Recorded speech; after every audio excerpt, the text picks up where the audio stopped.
Around 2015 ಸಾಕು ಇನ್ನು cricket ಬಿಟ್ಬಿಡ್ತೀನಿ ಅಂತ ಯೋಚನೆ ಮಾಡಿ. ಯಾಕಂದರೆ ಅಷ್ಟೊಂದು ಅಂದರೆ ಕಾಂಪಿಟೇಷನ್ ಆ ಥರ ಇತ್ತು. ಇನ್ನೊಂದು ಕಷ್ಟಪಟ್ರು ಒಂದೊಂದ್ಸರಿ ರಿಸಲ್ಟ್ ಸಿಗ್ತಾ ಇರಲಿಲ್ಲ ಗ್ರೌಂಡಲ್ಲಿ. ಈಗ ಎಷ್ಟು ಓದ್ತೀವೋ ಅಷ್ಟು ಎಕ್ಸಾಮಲ್ಲಿ ಬರೀಬೋದು, ಬಟ್ ಈ ಕ್ರಿಕೆಟ್ ಹಂಗಲ್ಲ. ಎಷ್ಟು ಪ್ರಾಕ್ಟೀಸ್ ಮಾಡೋದು ಫಸ್ಟ್ ಬಾಲ್ ಔಟ್ ಆಗ್ಬೋದು ಮ್ಯಾಚಲ್ಲಿ. ಸೊ ಆ ಥರದ್ದು ಕಷ್ಟಗಳನ್ನ ಜಾಸ್ತಿ ನೋಡಿದ್ದು ನಾನು. ಸೊ ಅಂದರೆ ಅದು ಎಲ್ಲ ಕ್ರಿಕೆಟಲ್ಲಿ ಲೈಫಲ್ಲಿ ಇರುತ್ತೆ. ಬಟ್ ಒಂದ್ಸರಿ ಅದನ್ನ ಪಾರ ಆಗಬೇಕು ಅಂತಂದ್ರೆ ಹಿಂದೆ ನಿಮಗೆ ತಂದೆ ತಾಯಿಯ ಸಪೋರ್ಟ್ ಸಿಕ್ಕಾಪಟ್ಟೆ ಮುಖ್ಯ. ರಂಜಿ ಟ್ರಾಫಿ ಆಡೋರ್ಗು ಕ್ರಿಕೆಟ್ ಬಿಟ್ಬಿಡ್ತೀನಿ, ಒಬ್ಬ ಹೆಂಗೂ ಬ್ಯಾಂಕ್ ಜಾಬ್ ಆಗಿತ್ತು ನನಗೆ. ಸೊ ಸೆಟ್ಲ್ ಆಗಿದ್ದೀನಿ, ಇನ್ಯಾಕೆ ಇಷ್ಟು ಕಷ್ಟಪಟ್ಟರು ಏನೂ ಸಿಗ್ತಾಯಿಲ್ಲ, ಬ್ಯಾಂಕ್ ಜಾಬ್ ಮಾಡ್ಕೊಂಡು ಆರಾಮಾಗಿರ್ತೀನಿ ಅಂತ ಯೋಚನೆ ಮಾಡಿದ್ದು. ಬಟ್ ಒಂದ್ಸರಿ ನಮ್ಮ ತಾಯಿಯವ್ರ ಜೊತೆ ಮಾತಾಡಿದಾಗ ಅವ್ರು ಹೇಳಿದ್ರು, ಏನಕ್ಕೆ ಹೋಗಿದ್ಯಾ ಅದನ್ನ ತೀರಿಸಲೇಬೇಕು, ಅಲ್ಲಿಂದ ವಾಪಸ್ ಬರಂಗಿಲ್ಲ ಅಂತ. ಸೊ ಮತ್ತೆ ನೆಕ್ಸ್ಟ್ ಡೇ ಬೆಳಿಗ್ಗೆ ಎದ್ದು ಮತ್ತೆ ಕಿಟ್ ತೊಗೊಂಡು ಪ್ರಾಕ್ಟೀಸ್ ಮಾಡಕ್ಕೆ ಹೋದೆ. 2016 ಡಿಸೆಂಬರ್ 7ಗೆ ನಾನು ಫಸ್ಟ್ ರಂಜಿ ಟ್ರಾಫಿ ಗೇಮ್ ಆಡೋದು. ಸೊ ಈ ಗೇಮ್ ಆಡೋದಕ್ಕೆ ಮುಂಚೆ 7 ಮ್ಯಾಚು ಸುಮ್ಮನೆ ನೀರು ಕೊಡ್ತಾ ಇದ್ದೆ ಅಷ್ಟೇ. ಟೀಮ್ ಜೊತೆ ಇದ್ದೂ ನೀರು ಕೊಡ್ತಾನೆ ಇದೆ ಕನ್ಸಿಸ್ಟೆಂಟ್ ಆಗಿ. ನನ್ನ ಪ್ರಕಾರ 7 ಮ್ಯಾಚ್ ನೀರು ಕೊಟ್ಟಿದ್ದೆ ನನಗೆ ಹೆಲ್ಪ್ ಆಯ್ತು. ಅಂದ್ರೆ ರಂಜಿ ಟ್ರಾಫಿಯಲ್ಲಿ ಸಕ್ಸಸ್ ಆಗಬೇಕು, ಮೆಂಟಲಿ ಯಾವ ತರ ಪ್ರಿಪೇರ್ ಆಗಬೇಕು ಅಂತ 7 ಮ್ಯಾಚ್ ಅಲ್ಲಿ ಕಲಿತೆ ನಾನು. ಹೋಗಿ ಸ್ಟ್ರೇಟ್ ಅವೇ ರಂಜಿ ಟ್ರಾಫಿ ಆಡೋದಕ್ಕೂ ಅಲ್ಲಿ ಕೂತ್ಕೊಂಡು ರಂಜಿ ಟ್ರಾಫಿ ಹೆಂಗ ಆಡ್ತಾರೆ ಅಂತ ತಿಳ್ಕೊಂಡು ಆಡೋದಕ್ಕೂ ವ್ಯತ್ಯಾಸ ಇದೆ. ಸೊ ಆ ಒಂದು ಹೆಲ್ಪ್ ಆದ್ಮೇಲೆ ಆಡಿದ್ಮೇಲೂ ನನ್ನ ಜರ್ನಿ ಈಸಿ ಆಗಿರಲಿಲ್ಲ. ಕರ್ನಾಟಕ ಟೀಮಲ್ಲಿ ಇಂಡಿಯಾ ಆಗ್ತದೆ, ಅದು ಒಪ್ಪಬೇಕಾಗಿರುವಂಥದ್ದು. ಕರ್ನಾಟಕಕ್ಕೆ ಆಡೋದು ಅಂದ್ರೆ ಇಂಡಿಯಾಗೆ ಆಡ್ದಂಗೆ. ಆ ತರ ಒಂದು ಕಾಂಪಿಟೇಷನ್. ಆ ಕಾಂಪಿಟೇಷನ್ನೇ ಒಂಥರ ಸಿಕ್ಕಾಪಟ್ಟೆ ಹೆಲ್ಪ್ ಆಗುತ್ತೆ. ಅಂದ್ರೆ ನಿಮ್ಗೆ ಯಾವಾಗ್ಲೂ ಆಡ್ಬೇಕು, ಸಮಥಿಂಗ್ ಎಕ್ಸ್ಟ್ರಾರ್ಡಿನರಿ ಮಾಡಬೇಕು ಅಂತ ಅನ್ನಿಸ್ತಾನೆ ಇರುತ್ತೆ. ಸೊ ಹಂಗೆ ಆಡ್ತಾ ಹೋದೆ. ತಂದೆ ತಾಯಿ ಸಪೋರ್ಟ್ ಯಾವತ್ತಿದ್ದು, ನಮ್ಮ ತಂಗಿ ಸಪೋರ್ಟ್ ಇದ್ದು. 2018 IPL ಆಡಿದೆ. ಆಮೇಲೆ ಮತ್ತೆ 2019 ಆಚೆ ಬಂದೆ. ನಾನು ರಂಜಿ ಟ್ರಾಫಿ ಟೀಮಲ್ಲಿ ಇರಲಿಲ್ಲ, ಮತ್ತೆ ಕಷ್ಟ ಆಯಿತು. ವಿಜಯ್ ಹಜಾರೆ ಗೆದ್ರು, ಇನ್ಫ್ಯಾಕ್ಟ್ ನಾನು ಟೀಮಲ್ಲಿ ಇರಲಿಲ್ಲ. ಅವಾಗ ಜಸ್ಟ್ ಮದುವೆ ಆಗಿತ್ತು, ಇನ್ನೇನು ಮಾಡಬೇಕು ಅಂತ ಒಬ್ಬನೇ ಇರ್ತಾ ಇದೆ. ಇನ್ಫ್ಯಾಕ್ಟ್ ಮದುವೆ ಆಗಕ್ಕೆ ಮುಂಚೆ ಒಬ್ಬನೇ ಇರ್ತೆ. ಮದುವೆ ಆದಮೇಲೆ ನಮ್ಮ ವೈಫ್ ಜೊತೆಗೆ ಬಂದರು. ಮನೆಗೆ ಬಂದಾಗ ಫೋನ್ ಮಾಡಿ ಮಾತಾಡ್ತಾ ಇದ್ದೆ, ಏನಕ್ಕೆ ಕಷ್ಟ ಇದೆ ಅಂತ ಹೇಳ್ಕೊಳ್ಳೋರು. ಜೊತೆಗಿದ್ದಾಗ ನಮ್ಮ ಅಮ್ಮ 15 ದಿವಸಕ್ಕೆ 1 ತಿಂಗಳು ಬರೋರು. ಬಟ್ ವೈಫ್ ಹೆಂಡತಿ ಬಂದಮೇಲೆ ಏನೇ ಕಷ್ಟ ಇದ್ರು ಇಮಿಡಿಯೇಟ್ ಅಲ್ಲಿ ಹೋಗಿ ಹೇಳೋ ಅಂತ ಒಂದು ಇದು ಸಿಕ್ತು. ಅದು ಸಿಕ್ಕಾಪಟ್ಟೆ ಖುಷಿ ಆದಂಥ ವಿಚಾರ. 2019 ಮತ್ತೆ ಹಂಗೆ ಚೇಂಜ್ ಆಯ್ತು ನನ್ನ ಫಾರ್ಚೂನ್ಸ್. ಕನ್ಸಿಸ್ಟೆಂಟ್ ಆಗಿ IPL ಸೆಲೆಕ್ಷನ್ ಆಯ್ತು. ಆಡಕ್ ಸಿಗ್ಲಿಲ್ಲ, ಬಟ್ ಅವ್ರ ಜೊತೆ ಏನೊಂದು ಬಾಂಧವ್ಯ ಬೆಳೀತು. ವಿರಾಟ್, ಡಿವಿಲಿಯರ್ಸ್ ಇವ್ರ ಜೊತೆ ಎಲ್ಲ ಆಡಕ್ ಸಿಕ್ಕಂತ ಅವಕಾಶ ಒಂದು ಡ್ರೀಮ್ ಕಮ್ ಟ್ರೂ ಮೂಮೆಂಟ್ ಆಗಿತ್ತು ಅದು. 2019 ನಾನು ವಿಜಯ್ ಹಜಾರೆ ಆಡಿದಾಗ ಚಾಂಪಿಯನ್ಶಿಪ್ ಆಗ್ತೀವಿ. 2000 ಹಂಗೆ Vijay Hazare Syed Mushtaq Ali T20 champions, highest run getter in fact ಆ ಒಂದು ಸೀಸನ್ ಅಲ್ಲಿ. ಸೊ ಹಂಗೆ ನಾನು ರಂಜಿ ಟ್ರಾಫಿ ಕೂಡ ಕನ್ಸಿಸ್ಟೆಂಟ್ ಆಗಿ ಆಡಕ್ ಶುರು ಆದ್ಮೇಲೆ 2 ಸೀಸನ್ ಕನ್ಸಿಸ್ಟೆಂಟ್ ಆಗಿ ನನಗೆ IPL ಪಿಕ್ ಮಾಡ್ತಾರೆ. ಸೊ ಎಲ್ಲ ತುಂಬಾ ಚೆನ್ನಾಗಿ ನಡೀತಾ ಇತ್ತು ಜರ್ನಿ. ಎಲ್ಲರ ಲೈಫಲ್ಲಿ ಒಂದು ಬಂತಲ್ಲ ಕೋವಿಡ್ ಅನ್ನೋದು, ಎಲ್ಲರಿಗೂ ಬ್ರೇಕ್ ಕೊಟ್ಬಿಡ್ತು. 2 years 1.5 year ಕ್ರಿಕೆಟೇ ಆಗ್ಲಿಲ್ಲ. ಶಾರ್ಟರ್ ಫಾರ್ಮ್ಯಾಟು, ಮನೆಯಲ್ಲಿ ಕೂತ್ಕೊಂಡು ಏನೇನು ಎಕ್ವಿಪ್ಮೆಂಟ್ಸ್ ಇದೆ ಅದರಲ್ಲಿ ಪ್ರಾಕ್ಟೀಸ್ ಮಾಡೋದು. ಸಡನ್ ಆಗಿ ಕರ್ನಾಟಕ ಟೀಮಲ್ಲಿ ಟ್ರಾನ್ಸಿಷನ್ ಪೀರಿಯಡ್ ಬಂತು. ಯಂಗ್ಸ್ಟರ್ಸ್ನ ನೋಡ್ತಾ ಇದೀವಿ ನಾವು. ಒಂದು ಇನ್ಸ್ಟೆನ್ಸ್ ಇನ್ನೂ ಜ್ಞಾಪಕ ಬರುತ್ತೆ ನನಗೆ. ನಾನು ಜಸ್ಟ್ ಇವಾಗ ಕಾಮೆಂಟ್ರಿ ಮಾಡಕ್ಕೆ ಶುರು ಮಾಡಿದ್ಮೇಲೆ ಸಿಕ್ಕಾಪಟ್ಟೆ ಒಳ್ಳೆ ಸೀಸನ್ ಆಗ್ತಾ ಇತ್ತು ನಂಗೆ ವಿಜಯ್ ಹಜಾರೆ. ಅವಾಗ MSK Prasad chairman of selection ಕಮಿಟಿಯಲ್ಲಿ ಇಂಡಿಯನ್ ಟೀಮ್, ಅವರೊಂದು ಮಾತು ಹೇಳಿದ್ರು, ನೀನೇನಾರ ಕರ್ನಾಟಕ ಟೀಮಲ್ಲಿ ಕನ್ಸಿಸ್ಟೆಂಟ್ ಆಗಿ ಆಡಿದ್ರೆ ಇವತ್ತು ಇಂಡಿಯನ್ ಟೀಮಲ್ಲಿ ಇರ್ತಾ ಇದೆ ಅಂತ. ಸೊ ಆ ಮಾತು ಕಾಮೆಂಟ್ರಿ ಬಾಕ್ಸ್ ಅಲ್ಲಿ ಹೇಳಿದಾಗ ಬಹಳ ಹರ್ಟ್ ಆಯ್ತು. ಅಂದ್ರೆ ಹೆಂಗಂದ್ರೆ ಆ ಒಂದು ಲಕ್ ಅನ್ನೋದೇನಿರುತ್ತಲ್ಲ, ಆ ಕ್ರಿಕೆಟಿಂಗ್ ಜರ್ನಿಯಲ್ಲಿ ಲಕ್ ಬೇಕು ಅಂತ ಅವಾಗೆ ಒಂದ್ ಸ್ವಲ್ಪ ಫೀಲ್ ಆಯ್ತು. ಕರ್ನಾಟಕಕ್ಕೆ ಆಡದೆ, IPL ಆಡದೆ, ಇಂಡಿಯಾಗೆ ಆಡ್ಲಿಲ್ಲ ಅನ್ನೋದು ಥ್ರೂ ಔಟ್ ಮೈ ಲೈಫ್ ಆ ರಿಗ್ರೆಟ್ ಇದ್ದೇ ಇರುತ್ತೆ. ಬಟ್ ಎಲ್ಲರೂ ಆಡಕ್ಕಾಗಲ್ಲ. ಬಟ್ ಅಟ್ಲೀಸ್ಟ್ ಆ ಒಂದು ಅವಾಗ ಪಟ್ಟಿರೋಂಥ ಕಷ್ಟ. ಆಮೇಲೆ ಪಾಂಡಿಚೇರಿಗೆ ಆಡಿದೆ 1 ಸೀಸನು. ಆಮೇಲೆ ಅಷ್ಟೇ, ಅಲ್ಲಿಂದ ಕಾಮೆಂಟ್ರಿ ಅನ್ನೋದು ಬಂತು. ಅವಾಗ ಅನ್ಕೋತಾ ಇದ್ದೆ ನಾನು, ಅಷ್ಟು ವರ್ಷ ಏನು ಕಷ್ಟಪಟ್ಕೊಂಡ್ ಬಂದು ಇವಾಗ ದೇವರು ಆ ಕಾಮೆಂಟ್ರಿ ಮೂಲಕ ಇಂಡಿಯಾ ಗೆಲ್ತಿರೋಂಥ ವರ್ಲ್ಡ್ ಕಪ್ ಆಡ್ದಷ್ಟೇ ಖುಷಿ ಆಯ್ತು. ಕಾಲ್ ಮಾಡಿದಾಗ ಆಡಕ್ಕಂತೂ ಸಿಗ್ಲಿಲ್ಲ. ಇವಾಗೇನು ಲಾಸ್ಟ್ 4 hours ನಾನು ವಿಜಯ್ ಭಾರದ್ವಾಜ್ ಏನು ಕಾಮೆಂಟ್ರಿ ಮಾಡಿದ್ವಿ. ಇವಾಗ ಇಂಡಿಯಾ ವರ್ಲ್ಡ್ ಕಪ್ ಅಂತ ನಡೆದಾಗ ಎವ್ರಿ ಟೈಮ್ ಆ ಲಾಸ್ಟ್ 4 hours ನಮ್ ವಾಯ್ಸ್ ಕೇಳುತ್ತೆ. ಇದಕ್ಕಿಂತ ಮತ್ತೊಂದು ಸ್ಯಾಟಿಸ್ಫ್ಯಾಕ್ಷನ್ ಇಲ್ಲ. ಸೊ ಫಾರ್ ಇಷ್ಟು ಜರ್ನಿ ಎಲ್ಲ ದೇವರಿಚ್ಛೆ, ಅಮ್ಮ ಅಪ್ಪನ ಆಶೀರ್ವಾದ, ಎಲ್ಲ ನಮ್ಮ ಫ್ಯಾಮಿಲಿ ಸಪೋರ್ಟ್ ಇಂದ ಇಷ್ಟು ದೂರ ಬಂದೀನಿ. ಸೊ ಮುಂದೆ ಇದೆ, ಕಷ್ಟಪಟ್ರೆ ಸಮಥಿಂಗ್ ಇದೆ, ಬಟ್ ಪೇಷನ್ಸ್ ಇರ್ಬೇಕಷ್ಟೇ. ಗೊತ್ತಿಲ್ವೋ ನೀವು ಎಷ್ಟೋ ಜನ ಯುವಕರಿಗೆ ಮಾದರಿಯಾಗಿದ್ದೀರಿ. ಎಸ್ಪೆಷಲಿ ನಾನು ಕೂಡ ಧಾರವಾಡ ಹುಬ್ಬಳ್ಳಿ ಹುಡುಗರಿಗೆ ಇಷ್ಟು ಮುಂದೆ ಬರೋದಕ್ಕೆ ಒಂದು ಧೈರ್ಯ ಇರಲ್ಲ ಪಾಪ. ಏನು ಮುಂದೆ ಹೆಂಗೋ ಏನು ಅಂತ ನೀವೇ ಹೇಳಿದಾಗೆ ಫೈನಾನ್ಷಿಯಲಿ ತುಂಬ ಹಿಂದಿರ್ತಾರೆ. ಅಂಥವ್ರಿಗೆಲ್ಲ ನೀವು ತುಂಬ ಮಾದರಿಯಾಗಿದ್ದೀರಿ. ಜೊತೆಗೆ ನಾನು ಕೇಳಲೇಬೇಕು, RCB ಸೆಲೆಕ್ಟ್ ಮಾಡ್ಕೊಳ್ಳುತ್ತೆ, ನಿಮ್ಮನ್ನ ಪಿಕ್ ಮಾಡ್ಕೊಳ್ಳುತ್ತೆ, ಆ ಕ್ಷಣ ಹೇಗಿತ್ತು? ಇಲ್ಲ, ಇನ್ನೂ ಜ್ಞಾಪಕ ಇದೆ. ನಾನು ಹೆಂಡತಿ ಪಕ್ಕನೇ ಕೂತಿದ್ವಿ.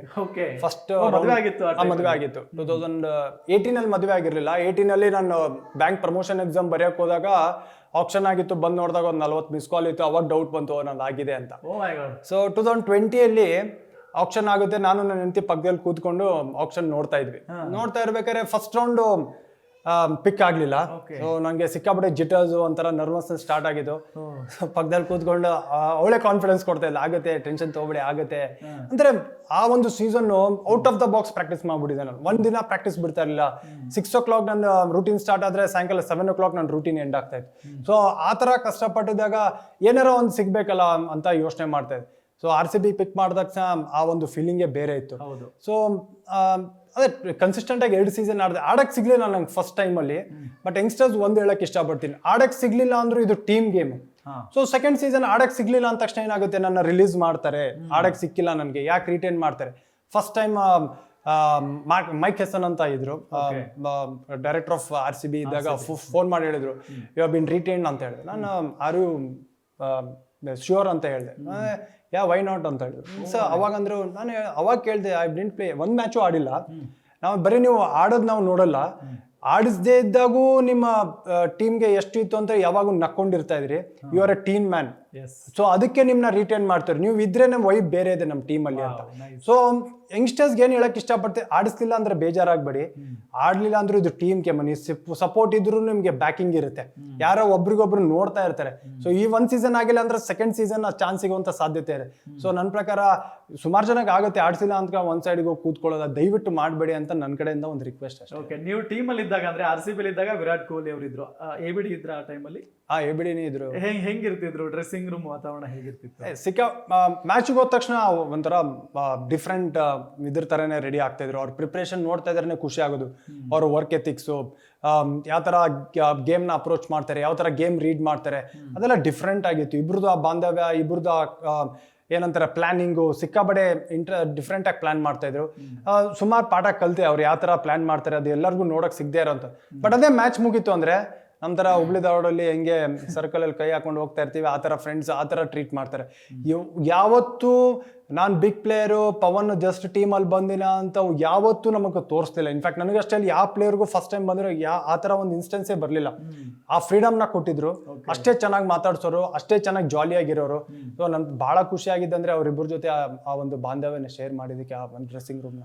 So nice, so nice. ನೀವು ಇಷ್ಟೊತ್ತ ಹೇಳಿದ್ರಲ್ಲಿ ತಂದೆ ತಾಯಿ ಪಾತ್ರ ಎಷ್ಟು ಮುಖ್ಯ ಒಬ್ಬ ಮಗನ ಜೀವನದಲ್ಲಿ ಅನ್ನೋದು ಬಹಳ ಗೊತ್ತಾಗುತ್ತೆ. ಮಗ ಉದ್ಧಾರ ಆಗೋಕ್ಕೆ ತಂದೆ ತಾಯಿಗಳು ಎಷ್ಟು ಪ್ರಮುಖ ಪಾತ್ರವನ್ನು ವಹಿಸ್ತಾರೆ ಅನ್ನೋದು ಎಲ್ರಿಗೂ ಕೂಡ ಗೊತ್ತಿರುವಂಥ ವಿಚಾರ. ತಂದೆ ತಾಯಿಗಳು ಇಲ್ಲದಂಥ ಮಗನ ಬದುಕು ಏನಾಗಿದೆ ಅಂತ ಹೇಳಿ ನಾವು ಪ್ರತಿನಿತ್ಯ ನ್ಯೂಸ್ನಲ್ಲಿ ನಿಮಗೆ ತೋರಿಸ್ತಾನೆ ಇರ್ತೀವಿ. ಆದರೆ ಪವನ್ ದೇಶಪಾಂಡೆ ಹೇಳಿದರು, ನನ್ನ ತಾಯಿ ನನಗೆ ಪ್ರೋತ್ಸಾಹ ಮಾಡಿದರು, ನನ್ನ ತಂದೆ ನಂಗೆ ಪ್ರೋತ್ಸಾಹ ಮಾಡಿದರು ಅಂತ ಹೇಳಿ. ಪವನ್, ನಿಮ್ಮ ತಂದೆ ತಾಯಿ ಏನ್ ಮಾಡ್ಕೊಂಡಿದ್ರು, ಏನ್ ಮಾಡ್ತಾರೆ ಈಗ? ಇಲ್ಲ, ನಮ್ಮ ತಂದೆ ನ್ಯೂಸ್ ಪೇಪರ್ ಏಜೆನ್ಸಿ ಇತ್ತು ಧಾರವಾಡದಲ್ಲಿ, ಸೈತ್ ಕರ್ನಾಟಕ ಅಂತ ಒಂದು ಪೇಪರ್ ಏಜೆನ್ಸಿ. 35 ವರ್ಷ ಎವ್ರಿ ಡೇ 3:30 ಪೇಪರ್. ನಮಗೆ ಸಂಬಂಧಪಟ್ಟದವರು. ಹೌದು, ನಿಮಗೆ ಸಂಬಂಧಪಟ್ಟಿರೋರು. ಸೊ ಅಷ್ಟು ಕಷ್ಟದಲ್ಲಿ ಯಾವತ್ತು ನಮಗೆ ಕಷ್ಟ ಅನ್ನೋದೇ ತೋರಿಸ್ಲಿಲ್ಲ ಅವರು. ಅವ್ರೊಂತಿರಿ ಅವ್ರದ್ದು ಫೈನಾನ್ಷಿಯಲ್ ಸಪೋರ್ಟ್ ಆಗಲಿ, ಯಾವತ್ತು ಕಮ್ಮಿ ಇದ್ರು ಬ್ಯಾಟು ಏನೋ ಬೇಕು ಅಂದ್ರೆ ಯಾವತ್ತೂ ಇಲ್ಲ ಅಂದಿರೋದೇ ಇಲ್ಲ. ಸೊ ಆ ಥರ ಅವ್ರ ಕಡೆಯಿಂದ ಸಪೋರ್ಟು. ಕ್ರಿಕೆಟ್ ಅಂತ ಬಂದಾಗ ಒಂದು ಮ್ಯಾಚು ಮಿಸ್ ಮಾಡಲಿಲ್ಲ ನಾನು. ಬೆಂಗಳೂರು ಬರೋರ್ಗು ಧಾರವಾಡದಲ್ಲಿ ನನ್ನ ಮ್ಯಾಚ್ ನೋಡೋರು, ನಾನು ಔಟ್ ಆದ ತಕ್ಷಣ ಮನೆಗೆ ಹೋಗ್ಬಿಡೋರು. ಅದು ಕಡೆ ಯಾಕೆ ನನಗೋಸ್ಕರ ಬರ್ತಾ ಇದ್ರು, ಅದು ಒಬ್ಬೇಕಾಗಿರೋ ಅಂಥದ್ದೇ. ಬಟ್ ನಮ್ಮ ತಾಯಿ ಹಂಗಿರ್ಲಿಲ್ಲ. ಅವರು 3:30 ಪೇಪರ್ ಹೋದ್ರೆ ಇವ್ರು 3:30 ಎದ್ದು ನನಗೆ ಟಿಫಿನ್ ರೆಡಿ ಮಾಡಿ, ಯಾಕೆ ನಮ್ಮ ಮನೆ ನವನಗರ, ಅಲ್ಲಿಂದ ಧಾರವಾಡಗೆ ಹೋಗ್ಬೇಕಂದ್ರೆ 15 ಕಿಲೋಮೀಟರ್ ಎವ್ರಿ ಡೇ. 5 ಗಂಟೆಗೆ ಬಸ್ ಬರ್ತಾಯಿತ್ತು. ಆ ಬಸ್ ಮಿಸ್ ಆದ್ರೆ ಅಷ್ಟೇ ಮುಗೀತು. ನಾನು ಸ್ಕೂಲ್ ಬ್ಯಾಗ್ ಎತ್ಕೊಂಡೆ, ಟಿಫಿನ್ ಬಾಕ್ಸ್ ತಗೊಂಡು ಫುಲ್ ಡೇ ಟಿಫಿನ್ ಬಾಕ್ಸ್ ತಗೊಂಡೆ ಹೋಗ್ತಾ ಇದ್ದೆ. ಅದಕ್ಕೆ ರೆಡಿ ಮಾಡ್ಕೊಡೋರು ನಮ್ಮ ತಾಯಿ. ಅಲ್ಲಿ ನಮ್ಮ ನವನಗರ್ ಬಸ್ ಸ್ಟಾಪ್ ಬರ್ಬೇಕಂದ್ರೆ 3 ಕಿಲೋಮೀಟರ್.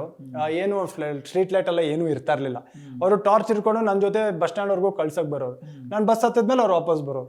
ಇದು ನಾನು ಬೆಂಗಳೂರು ಬರೋವರೆಗೂ ಮಾಡೋದ್ರಿಂದ ನಮ್ಮ ತಾಯಿ ಆಲ್ಮೋಸ್ಟ್ ಒಂದು 8-9 ವರ್ಷ ಕನ್ಸಿಸ್ಟೆಂಟ್ ಆಗಿ ಈ ತರ ಮಾಡ್ತಾರೆ. ಸೊ ಅಂದ್ರೆ ಯಾರಿಗಾದ್ರೂ ಈ ತರ ಸಪೋರ್ಟ್ ಇರುತ್ತೆ.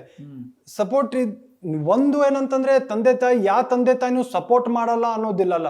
ನೀವು ಎದ್ರಲ್ಲಿ ಇಚ್ಛೆ ಇದೆಯೋ ಅದ್ರ ಸಪೋರ್ಟ್ ಮಾಡೇ ಮಾಡ್ತಾರೆ. ಬಟ್ ನೀವು ಆಸ್ ಏನ್ ಮಾಡಕ್ ಹೊಟ್ಟಿದ್ರಲ್ಲ ಅದು ನಿಮ್ಮ ಮೇಲೆ ಡಿಪೆಂಡ್. ನಿಮ್ ತಂದೆ ತಾಯಿ ಹೆಸರು ಎಷ್ಟು ಚೆನ್ನಾಗಿ ಮಾಡ್ತೀರ ಅಂತ ನಮ್ಮ ಮೇಲೆ ಇರುತ್ತೆ. ಅಡ್ಡ ದಾರಿ ಹಿಡಿದು ಅಂತಂದ್ರೆ ಏನಾಗ್ಬಿಡುತ್ತೆ, ಕಷ್ಟಪಟ್ಟಿದ್ದು ವ್ಯರ್ಥ ಆಗ್ಬಿಡುತ್ತೆ. ಆಮೇಲೆ ಕೆಟ್ಟ ಹೆಸರು ಮಗಂಗ್ ಕೆಟ್ಟ ಹೆಸರು ಬರೋಲ್ಲ, ಅಪ್ಪ ಅಮ್ಮ ಕೆಟ್ಟ ಹೆಸರು ಬರಕ್ ಶುರು ಆಗುತ್ತೆ. ಚೆನ್ನಾಗಿ ಬೆಳೆಸ್ತಿಲ್ಲ, ಚೆನ್ನಾಗಿ ಓದಿಸ್ತಿಲ್ಲ, ಓದಿದ್ರೆ ಚೆನ್ನಾಗಿರೋನು. ಸೊ ನನ್ನ ಪ್ರಕಾರ ನಿಮ್ಮ ಮೇಲೆ ಇರುತ್ತೆ ಡಿಪೆಂಡೆನ್ಸಿ, ಹೆಂಗೆ ನಿಮ್ಮ ತಂದೆ ತಾಯಿ ಹೆಸರು ಮೇಲೆ ತರ್ತೀರಾ ಅನ್ನೋದು. ಎಸ್, ನಿಜ. Pavan, thank you so much ಇಷ್ಟೊತ್ತು ನಮ್ಮ ಕಾರ್ಯಕ್ರಮದಲ್ಲಿ ಭಾಗಿಯಾಗಿದ್ದಕ್ಕೆ. ಜೊತೆಗೆ ನಿಮ್ಮ ಈ ಜೀವನ ಇನ್ನೂ ತುಂಬಾ ಚೆನ್ನಾಗಿರ್ಲಿ, ಜೊತೆಗೆ ಕಾಮೆಂಟ್ರಿ ಮಾಡ್ತಾ ನಮ್ಮ ಕನ್ನಡಿಗರನ್ನ ಹೀಗೆ ಮನರಂಜಿಸ್ತಾ ಇರಿ ಅಂತ ಹೇಳ್ತಿ ಈ ಕಾರ್ಯಕ್ರಮವನ್ನ ಮುಗಿಸ್ತಾ ಇದ್ದೀನಿ. ಥ್ಯಾಂಕ್ ಯು ಸೋ ಮಚ್ ವೀಕ್ಷಕರೇ. ನೋಡ್ತಾ ಇರಿ ಗ್ಯಾರಂಟಿ ನ್ಯೂಸ್. ಗ್ಯಾರಂಟಿ ನ್ಯೂಸ್, ಸುದ್ದಿ ಖಚಿತ, ನ್ಯಾಯ ನಿಶ್ಚಿತ.